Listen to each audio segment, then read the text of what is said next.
Ես ուզում եմ ասել, որ արդեն մեկ ամիս է երևի մի քիչ ավելի լավ չեմ հիշում, որ մեր կուսակցությունը ստացել է պետական գրանցում, միասնական ազգային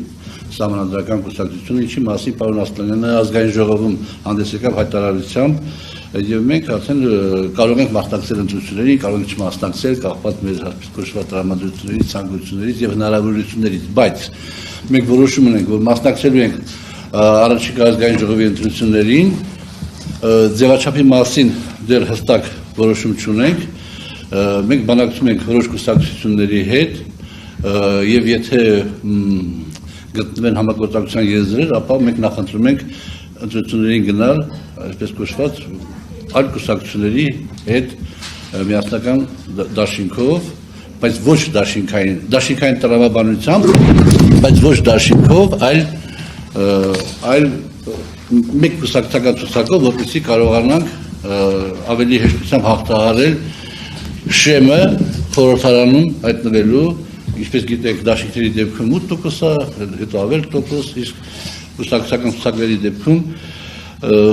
4%։ Նախ միջև խոսքը սկսել, հիմնական խոսքը սկսել նաև, ես ուզում եմ ասել, որ մաս կուսակցության վարչության անունից մենք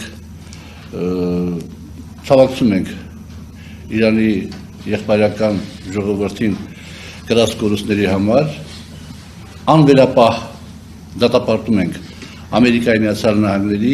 եւ Իսրայելի բարբարոսական հակամարտկային գործողությունները Իրանի Իսլամական Հանրապետության նկատմամբ, վստահ ենք, որ Իրանի Իսլամական եղբայրական եւ հերոսական ժողովուրդը պատվով դուրս կգա այս արհավիրքից։ Այնուհետև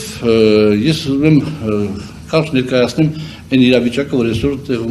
գոյություն ունի մեր քաղաքական դաշտում։ Արդեն ձևավորվել են մի քանի դաշինքներ, որոնք հայտարարել են, որ գնում են ընտրության, եւ դա շատ լավ է, որ ձևավորվել են եւ զգացում են նաեւ, որ որոշ դաշինքների մոտ հենց այն տրամաբանությունն է գործում, որ գնան կուսակցական ցուցակներով, որպեսզի հաղթահարության գործակիցը ավելի բարձր լինի։ Պատկերացրեք, եթե կուսակցությունները միավորվում են եւ գնում են դաշինքային տրամաբանությամբ, դաշինքով են գնում ընտրությունների եւ պետք է հաղթահարեն 8% շեմը, եւ այնպես է ստացվում, որ իրենք հավաքում են 7.9% ձայն, այսինքն չեն հաղթահարում 8% շեմը, բայց իրենք գործում են ընդդիմադիր դաշտում։ Հետեւաբար 7.9%-ից ամենակիչը 4.5%-ը կգնա